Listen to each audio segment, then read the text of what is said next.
मेरा नाम अजमल है। मैं एक डॉक्टर हूँ और हैदराबाद का रहने वाला हूँ। मुझे बड़े से बड़े अस्पताल में नौकरी मिल सकती थी, लेकिन मैं एक मोहल्ले में क्लिनिक बनाकर बैठ गया। मेरे नंबर भी सबसे ज्यादा थे और मेरी काबिलियत में कोई शक नहीं था। लेकिन मेरे साथ जिन लोगों ने एमबीबीएस किया था, उनका कहना था कि इतने अच्छे नंबर लेने के बावजूद, काबिलियत होने के बावजूद तुम्हें किसी बड़े अस्पताल ने नहीं लिया, तो तुम एक छोटे से मोहल्ले में क्लिनिक बनाकर बैठ गए, जहां पर ज्यादा लोग भी नहीं आते। मेरा क्लिनिक भी कोई ज्यादा अच्छा नहीं था, क्योंकि शुरू में मेरे पास जितने पैसे थे, मैंने उसी से ही सारी चीजें ली थी। मैंने सोचा था कि थोड़े पैसे कमा लूंगा तो फिर इसकी हालत बेहतर कर लूंगा। मेरे दोस्त हंसते थे कि ये 2 दिन में 10 मरीज भी चेक नहीं करता होगा, और हम तो एक दिन में ही 100 मरीज चेक करते हैं। और उनकी ये बात बिल्कुल सच थी। 20 से ज्यादा मरीज मेरे पास नहीं आते थे। 20 मरीज भी आ जाते तो मैं काफी खुश हो जाता था। दरअसल उसके पीछे एक वजह थी। मैं इंसानियत की खिदमत करना चाहता था, इसलिए नहीं कि मैं कोई बहुत अच्छा इंसान था। वैसे भी जो डॉक्टर बनता है वो यही कहता है कि मैंने इंसानियत की खिदमत करनी है, लेकिन कुछ डॉक्टर्स के अंदर इंसानियत भी नहीं रहती। खैर, ये एक अलग मामला है। मेरी एक मंगेतर थी जो मुझसे बहुत मोहब्बत करती थी। वो मेरी कजन भी थी। हमारी मंगनी हो चुकी थी। मैं भी उससे बहुत प्यार करता था, लेकिन जब मैं डॉक्टर बन गया तो मेरी माँ ने उसका रिश्ता ये कहकर ठुकरा दिया कि मेरा बेटा डॉक्टर बन गया है और आपकी बेटी ने तो मैट्रिक भी नहीं किया। वो दिल से मुझे चाहती थी। जब उसे ये पता चला कि उसकी शादी मेरे साथ नहीं होगी, उसने खुदकुशी कर ली थी। वो बहुत खूबसूरत थी। उसकी उम्र सिर्फ 19 साल थी। मैंने अपनी माँ से कह दिया कि मैं सिर्फ उसी से शादी करूंगा, लेकिन मेरी कजन ने जल्दबाजी में आकर अपनी जिंदगी ही खत्म कर ली। उसका नाम ताहिरा था। उसके जाने के बाद मेरे दिल में एक बोझ सा बन गया था, जिसको कम करने के लिए मैं कोई नेकी का काम करना चाहता था। इसलिए मोहल्ले में आकर बैठ गया। इस मोहल्ले के लोग वैसे भी जाहिल थे, पढ़े लिखे नहीं थे। यहाँ चोरी चकारी भी बहुत होती थी। मैं रात बहुत देर तक बैठा करता था, क्योंकि घर जाकर भी मैंने कुछ नहीं करना होता था। मैं अपनी माँ के घर नहीं जाता था। एक छोटा सा घर किराए पर लिया हुआ था। ताहिरा की मौत के बाद माँ से मेरा बहुत झगड़ा हो गया था। मैं अपनी माँ को ताहिरा की मौत का जिम्मेदार समझता था, क्योंकि अगर मैं डॉक्टर बन ही गया था तो क्या मैं कोई आला शर्फ हासिल कर बैठा था। जो ताहिरा जैसी लड़की मेरी बीवी नहीं बन सकती थी, उसमें क्या बुराई थी। खूबसूरत थी, गोरी रंगत की मालिक थी, घरदारी में भी बहुत आगे थी। सबसे बढ़कर ये कि हम दोनों एक दूसरे को पसंद करते थे। बस फर्क सिर्फ तालीम का था। मैं अपनी जिंदगी की मुसीबतों में उलझा हुआ एक आम सा इंसान था। एक दिन रात को अकेला बैठा था। अभी मेरे पास इतने पैसे नहीं थे कि मैं कोई कंपाउंडर या नर्स रख लेता। सारे काम मैं खुद ही करता था। मैं अकेला बैठा था जब एक बूढ़ा आदमी एक कमसिन लड़की को उठाकर ले आया।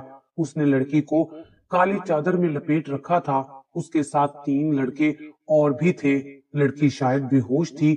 मुझे कहा कि डॉक्टर साहब, इसका इलाज कर दे, इसको होश नहीं आ रहा। मैं भी हैरान हुआ और उसको फौरन चेक किया। मैंने देखा कि उसके जिस्म पर खून लगा हुआ था। उसकी हालत बहुत बुरी थी। मैंने जल्दी जल्दी उसके जख्मों पर पट्टी की और उसको एक ऐसा इंजेक्शन लगा दिया जिसकी वजह से वो जल्दी होश में आ गई। जब उसे होश आया तो वो मुझे अजीब नजरों से देख रही थी। मैंने कहा कि मैं डॉक्टर हूँ। वो बुढ़ा और तीनों लड़के उस लड़के के आस पास आ गए थे। वो लड़की उनको अजीब नजरों से देख रही थी और कुछ बोल नहीं रही थी। मैंने उनसे पूछा कि क्या हुआ है इस लड़की को, जबकि डॉक्टर होने के नाते मुझे अंदाजा हो गया था कि जरूर इस लड़की के साथ कुछ गलत करने की कोशिश की गई है। मगर फिर सोचा हो सकता है बात कुछ और हो, उनसे खुद ही पूछ लेता हूँ। वो बूढ़ा आदमी बोला, इसका एक्सीडेंट हो गया था। जब इस लड़की को होश आ गया तो उन्होंने मुझे शुक्रिया कहा और जल्दबाजी में मुझे ज्यादा पैसे देकर वहां से फौरन चले गए। लड़की को जिस तरह लाए थे उसी तरह उठाकर ले गए। मैंने कहा भी, थोड़ी देर इसे बैठने दो, अभी अभी इसे होश आया है, इसको दोबारा लेकर जाओगे तो कहीं कुछ और मसला ना बन जाए। और उनका कहना था कि हम बहुत जल्दी में हैं, रात हो गई है ना, इसकी माँ परेशान हो रही होगी। मुझे लगा कि वो उस लड़की के घर वाले होंगे, तभी इसलिए मैंने भी कोई बात नहीं की। फिर भी मुझे उन पर कुछ शक सा हो गया था, मगर लड़की ने कोई ऐसी बात नहीं बताई थी, इसलिए मैं चुप रहा था। वो लोग वहां से चले गए। पता नहीं क्यों उस लड़की का चेहरा, उस लड़की की आंखें मेरे चेहरे के सामने से जा ही नहीं रही थी। वो बहुत ज्यादा डरी हुई थी। जब इंसान के साथ कोई हादसा या कोई एक्सीडेंट वगैरह हो जाता है तो वो वाकई ही डर जाता है, लेकिन वो लड़की बहुत ज्यादा ही डरी हुई थी, उसके चेहरे से नजर आ रहा था। खैर, दिन इसी तरह गुजरने लगे। दिन भर मैं अपनी ताहिरा को याद करता था। मुझे समझ नहीं आती थी कि मैं ऐसा कौन सा काम करूं जिससे मेरे बेचैन दिल को सुकून आ जाए। मैं हर जुमेरात को ताहिरा की कब्र पर जाता था, उसके माँ बाप से मिलने की कोशिश करता, लेकिन उन्होंने मुझे दरवाजे से ही धक्का दे दिया। उन्होंने कहा कि अगर मर्द चाहे तो क्या नहीं हो सकता, तुम अपनी माँ के सामने खड़े हो जाते तो तुम्हें हमारी बेटी से शादी करने से कोई नहीं रोक सकता था, लेकिन तुमने भी अपनी माँ का साथ दिया।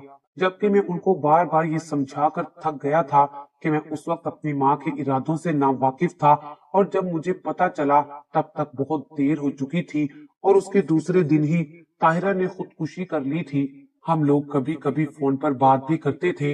मैं उन दिनों पेपर्स की वजह से बहुत मसरूफ रहता था, इसलिए ज्यादा बात नहीं कर पाता था, और मैं उससे कहता था कि मैंने उसी के साथ शादी करनी है, वो ही मेरी बीवी बनेगी, और इसी तरह छोटे छोटे ख्वाब दिखाता रहता था।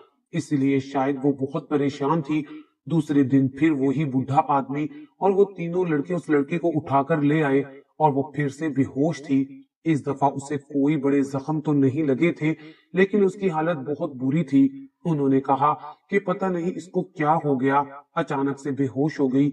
मैंने उसे फिर से इंजेक्शन वगैरह दिया और उसका थोड़ा बहुत इलाज किया। वो चारों मेरे सर पर खड़े थे और मेरे साथ कोई नर्स भी नहीं थी, इसलिए मुझे भी उनको ये नहीं कहना था कि आप बाहर चले जाएं। पता नहीं वो क्या सोचते कि हमें बाहर क्यों भेज रहा है।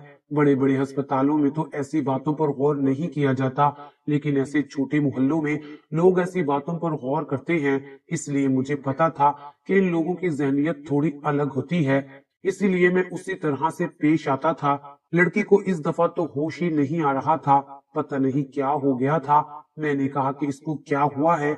उन्होंने कहा कि बैठे बैठे अचानक बेहोश हो गई है, पुराने जख्म तो इसको लगे हुए थे, हमें लगा कि इसको बहुत दर्द हो रहा है, ये बहुत ज्यादा रो रही थी। हमने कहा कि तुम्हें डॉक्टर के पास ले जाते हैं।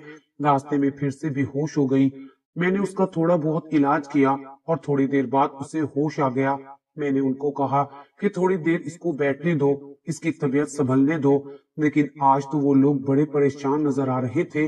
उन्होंने कहा कि नहीं, हम ऐसा नहीं कर सकते, इसकी माँ बहुत परेशान है। मैंने कहा कि माँ परेशान है तो ये लड़की भी तो ऐसी हालत में नहीं है, माँ को कहो कि थोड़ा सब्र से काम ले।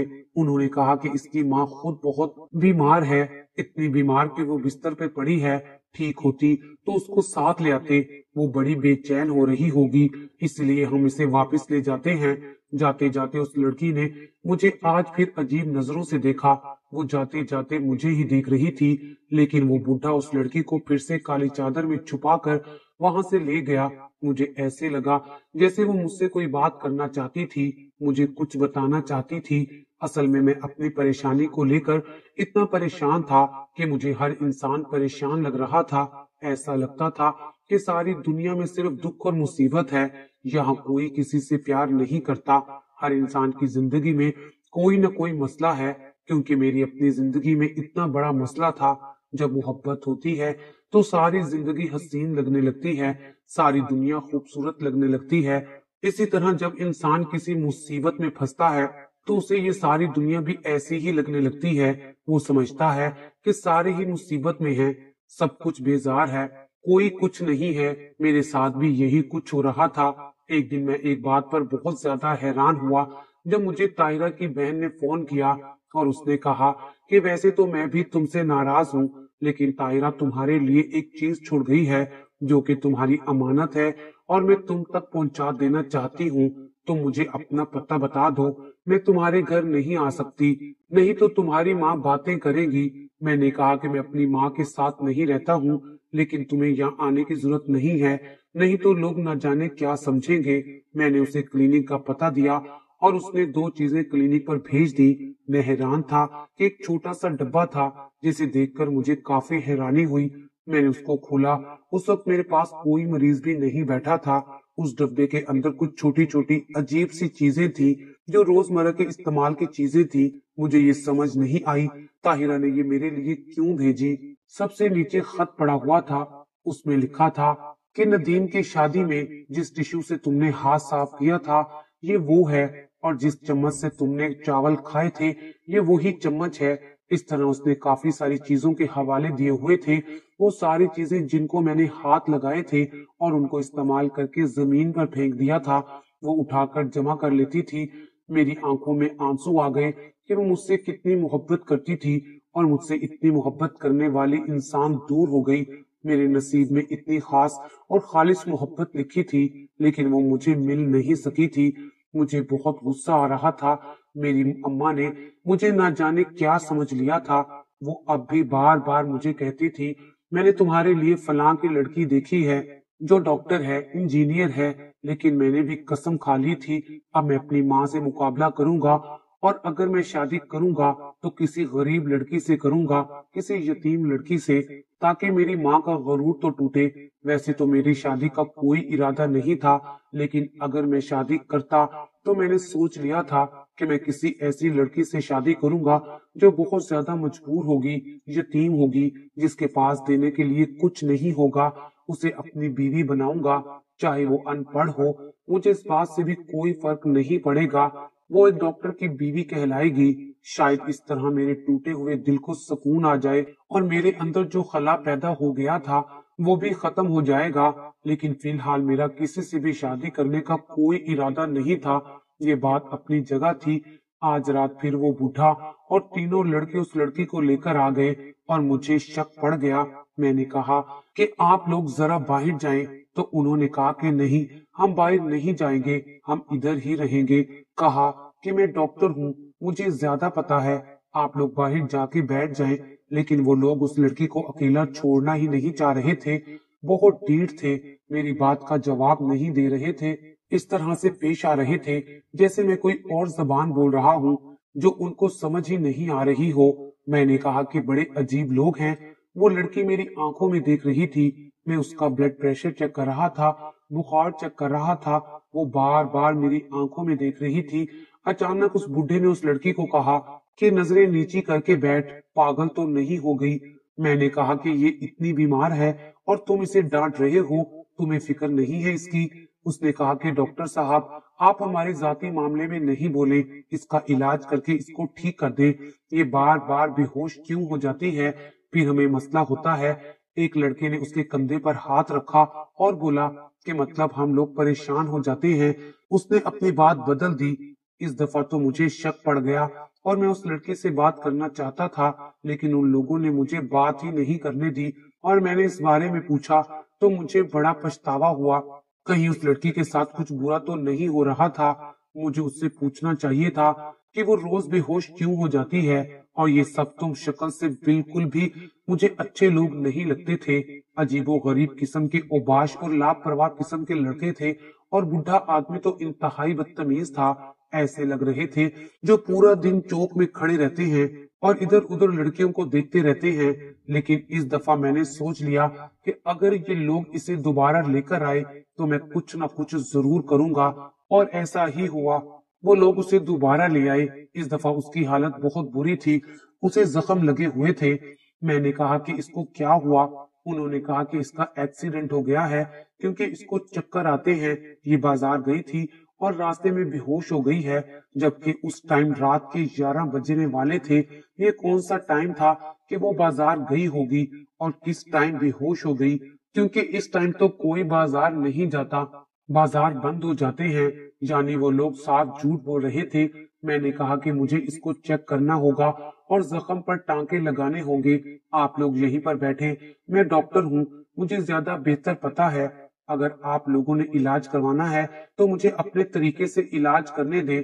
मैंने भी ज्यादा सख्ती से बात की तो वो लोग भी परेशान हो गए, क्योंकि शायद वो उसे कहीं और नहीं ले जाना चाहते थे।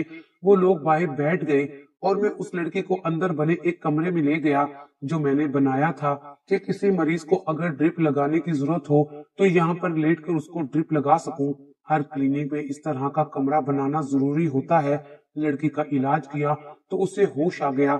मैंने उसके जख्म पर पट्टी की और मैंने उससे पूछा कि तुम्हारे साथ क्या हुआ है, और मैंने उसे ये भी इशारा किया कि वो ऊंची आवाज में नहीं बोले और सिर्फ मुझे बताए। अचानक से वो बुरी तरह रोने लगी। उसकी हालत बुरी थी। मैं हैरान रह गया कि उसके साथ ऐसा क्या हुआ है कि ये बता भी नहीं पा रही है। उसके साथ कोई न कोई गड़बड़ जरूर थी। वो कुछ बोलना चाहती थी लेकिन उसकी जुबान उसका साथ नहीं दे रही थी।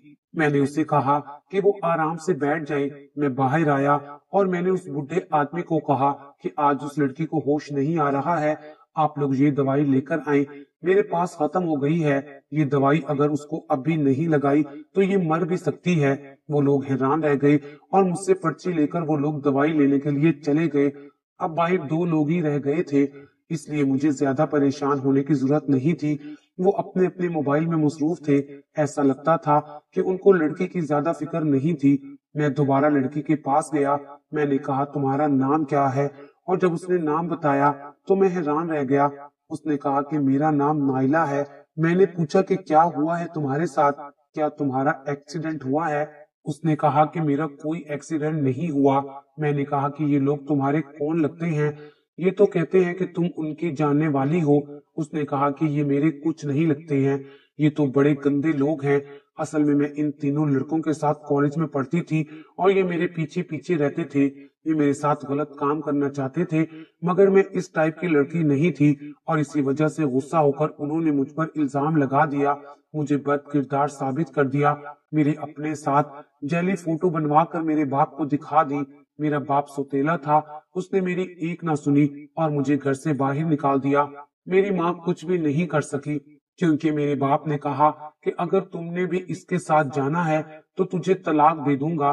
मेरी माँ भी बेबस हो गई थी। वो बहुत अमीर आदमी था और मेरी माँ की उससे 3 बेटियां और भी थी। मेरी माँ ने अपनी 3 बेटियों पर मुझे कुर्बान कर दिया और वो मेरे पीछे नहीं आई। इन लोगों ने मुझे पकड़ लिया और ये मुझे अपने साथ रखते हैं। उस बुढ़े ने मुझे अपने घर रखा हुआ है। इसके घर में कोई नहीं होता और फिर रात को ये तीनों लड़के भी आ जाते हैं। ये सारे मिलकर मेरी इज्जत लूटते हैं, मेरी इज्जत को दरिंदों की तरह नोच लेते हैं और जब मैं बुरी तरह बेहाल हो जाती हूँ तो मुझे उठाकर यहाँ ले आते हैं। मुझे डराया हुआ है कि मैं किसी को कुछ नहीं बताऊं, वरना ये लोग मुझे मार देंगे। जब मेरी हालत खराब होती है तो मुझे यहाँ ले आते हैं। अगर मैं मर गई तो इनकी अय्याशी खत्म हो जाएगी। वो लड़की फूट फूट कर रोने लगी। मेरा खून खोलने लगा था कि इतना जुल्म, इतनी दरिंदगी। वो कहने लगी, आप तो डॉक्टर हैं, आपको तो पता होगा, मुझे कोई ऐसा टीका लगा दे कि मैं मर जाऊं। मैंने उसे तसल्ली दी और कहा कि हिम्मत करें, मैं आपके साथ हूँ और फिलहाल आप बेहोशी का नाटक करें। मैंने उन लड़कों से कहा कि इसको होश नहीं आ रहा और दोबारा अंदर आकर पुलिस को कॉल कर दी। मेरा एक दोस्त पुलिस में था और वो फौरन आ गया और उस बूढ़े और लड़कों को पकड़ लिया। लड़की ने उनके खिलाफ बयान दे दिया। वो तो पुलिस की हिरासत में थे, पर उस लड़की का क्या होता, ये कहाँ जाती? मुझसे मेरे दोस्त ने पूछा तो मैंने उसे कहा कि इसको मैं किसी फलाही इदारे के हवाले नहीं करना चाहता। मैं उसको अपने घर ले गया। वो मुझसे भी डर रही थी और मैंने उसे तसल्ली दी। उन तीनों लड़कों और बूढ़े आदमी के साथ बहुत बुरा होने वाला था। पुलिस ने उनको खूब मारा और केस कर दिया। ये लड़की अपनी माँ से मिली और उसे सब कुछ नहीं बताया और वो उसके साथ वापस भी नहीं जा सकती थी। आज 1 हफ्ते से वो मेरे घर में थी। मैं उसका इलाज भी कर रहा था। पहले से काफी बेहतर थी। कहती थी, मुझे यहाँ अपने पास रहने दे, मैं आपके घर के काम करूंगी, बदले में कुछ नहीं मांगूंगी। मैंने एक दिन उससे कहा कि तुमसे एक जरूरी बात करनी है और मैंने सोच लिया है कि तुम हमेशा ही इस घर में ही रहोगी। उसने कहा कि बहुत शुक्रिया आपका, मैं घर साफ करूंगी, खाना बनाऊंगी, बदले में आपसे कुछ नहीं मांगती। मैंने कहा ठीक है, खाना भी तुम बनाओगी, कपड़े भी तुम्हें धोने पड़ेंगे और घर भी साफ करना होगा, पर एक बात मुख्तलिफ होगी, तुम इस घर में नौकरानी बनकर नहीं बल्कि मेरी बीवी बनकर रहोगी, अगर तुम चाहो तो। वो हैरान रह गई और रोने लगी। कहने लगी कि मुझे लगा था कि अब कोई मर्द मुझे अपनी बीवी नहीं बनाएगा, पर आपने ऐसी बात करके मुझे हैरान कर दिया। मैंने उसे ताहिरा के बारे में सब बताया और कहा कि मेरा दिल टूटा हुआ है, हम दोनों ने शादी कर ली, आज वो मेरी बीवी है, हम साथ हैं, सब कुछ ठीक है। जब ये खबर मेरी माँ को मिली तो वहाँ कोहराम मच गया था। पर वो कुछ नहीं कर सकती थी। मैं और नाइला बहुत खुश हैं, हमारे लिए यही काफी है। मेरे दिल से बहुत बड़ा बोझ उतर गया है। मैं दिल से खुश रहने लगा हूँ और मुझे जिंदगी अच्छी लगने लगी है। उन चारों को 12 साल की कैद हुई है। ऐसे लोगों को तो फांसी से कम सजा नहीं देनी चाहिए। और जो हमारा कानून है, हम क्या कह सकते हैं। बहुत अच्छा हुआ उनके साथ। हमने किसी सूरत भी केस वापस नहीं लिया था, जबकि हम पर काफी दबाव डाला गया था। मैं अपनी बीवी के साथ खड़ा था, उसकी ढाल बनकर, और हमेशा ऐसे ही खड़ा रहूंगा, क्योंकि यही मेरा फरीजा था। मर्द को ज्यादा रुतबा, ताकत और मकाम इसलिए दिया गया है कि वो अपने से कमजोर मखलूक की हिफाजत करे। जो ऐसा सोचते हैं वही असल मर्द होते हैं। कुछ दिन बाद मेरी माँ भी हमारे घर आ गई। वो अपने किए पर बहुत शर्मिंदा थी। मैंने अपना दिल साफ कर लिया। आखिर वो मेरी माँ थी। आज हम सब बहुत खुश हैं।